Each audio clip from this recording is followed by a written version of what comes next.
The 25 in the personality sun or the conscious core essence, the 25 is innocence. It is the spirit of self. And what we get here, we get 3 different incarnation crosses, 3 different purposes: the vessel of love, innocence, and healing. Now, when we look at the vessel of love, the 25, 46, 10, 15, every single one of those gates or traits are in the love aspect of the G center. So the 15th gate is the love of humanity and the aura itself. It is the outside of the quote-unquote love container. The 46th gate, the love of the body, creates the actual form of the container itself. That is the inside structure of it. The 10th gate, the gate of behavior, it is the lip of the vessel. Everything would pour out of the 10th gate. And what you are going to pour is the 25, the blood. It is the universal love. The 25th gate has an extraordinary aspect to it. In looking at the design of forms, all inanimate objects have this one simple gate. The 25th gate is the universal love, and it is the coolest love because it loves its car just as much as it loves its children. It loves its guitar just as much as it loves its mother. They are the ones that take us into cosmic love, into that larger love. Universal love is just like that. It will simply love a machine just as much as it loves its child. It has nothing to do with hot love. It is simply very cool. It just takes in everything. And the right angle cross of the vessel of love, their whole purpose is to be loved and to know love. What's important for children that come in at this cross is to be fully embraced, because love is what is going to matter. So when we begin every single quarter, as we walk around the mandala, every quarter starts with the Sphinx. Every quarter has the vessel of love in the middle, and then at the end has the 4 ways. So the Sphinx itself is very hard. It's direction. It's teaching us how to lead ourselves down a particular direction. And then when we come to the vessel of love, they're softer. They bring balance to that hardness that is there in the Sphinx. And this has nothing to do with sexuality. For the first 8 gates of this particular first quarter, we talked a lot about sexuality. We talked a lot about food. We talked a lot about that aspect of the humanality. But now it's not about that sexual activity. This has everything to do with an entirely different kind of love. And what this love does is it really balances the world. It balances the pressure for us to survive in the collective flow and to be innocent and love our bodies in a whole new way.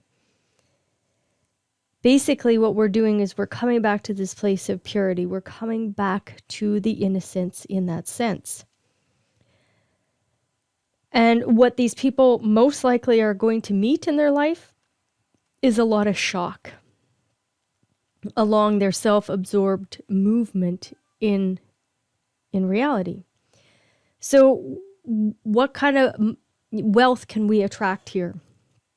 Well, vessel of loves are very innocent. So teaching people how to be in the collective flow and to love themselves in the collective flow. Then when we move over to the juxtaposition of innocence, this really gives us that, love is life. Love is life. And it is the energy to just love being in the world. It is a beautiful energy. Now, the dilemma here is that there can still be sadness inside the love, with the 25 and the 10 being very melancholic kind of energy fields.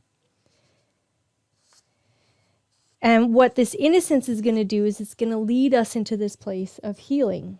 Now, if we were to look at the power structures in the human design system, there's 3 ways to get to power. The 2145 is the way of power through the tribe. The 31-7 is the way to power through being elected or selected by people. So people ultimately have the power. And then when we look at the 25, the 51-25, this is part of the mystical way. So we have a whole new kind of authority that is being brought into our world. And another kind of leadership that takes the tribe out of its tight little corner. The 25 really is the priest, priestess. And what it does is it drags the tribe to where they take the leap into stepping into or being initiated into their own innocence, being initiated into their own awakening and their own awareness.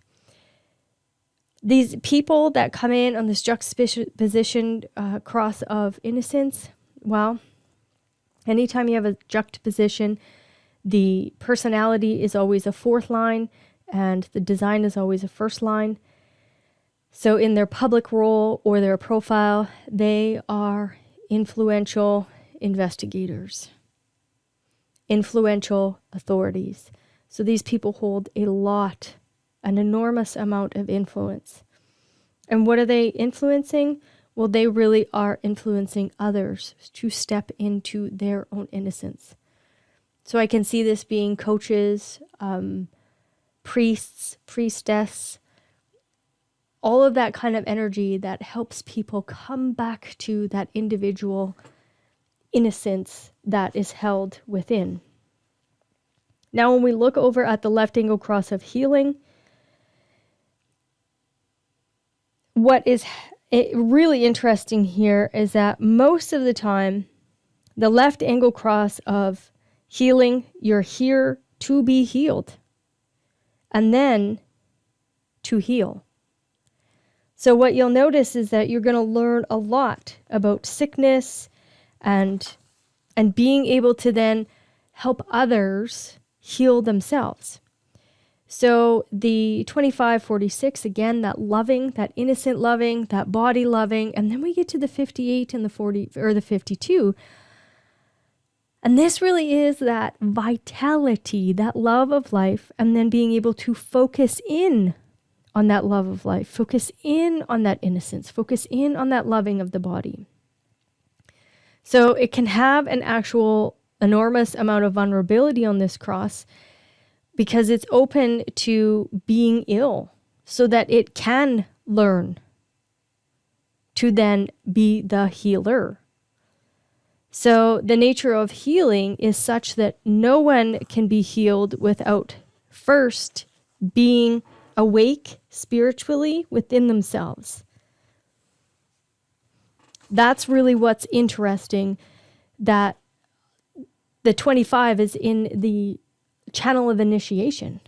It's initiating us into our awakening. So life can really be a drag if you're not healthy.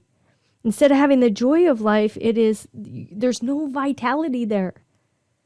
So when we're not healthy, we don't have any joy. So the people that come in on this cross, they learn about joy. They are bringing this joy based off of their potential for walking through the illness to help others. Again, we began with a lot of sexuality, our genetic reproduction. And here, what we're doing is we are concentrating on how can we be innocent, love ourselves, and heal within. And of course, the point of this is so that we can live out our purpose. So you might be one of those beings that did have an illness. Now you can repackage that experience and sell it to other people and allow them to heal. And if there's no joy, if the body isn't healthy, if we can't stand in that innocence of that spirit of self, the life is not going to be fulfilled. So your role in this particular purpose is to be well, to be healthy, learn all of that, learn about vitality, learn about keeping still, learn about all of these things. Be it, embody it, embrace it, and let that purpose shine through you. All right, friends, until the next video, play around and brainstorm about the health and wellness and the wealth aspect that can happen through these 3 particular purpose or incarnation crosses.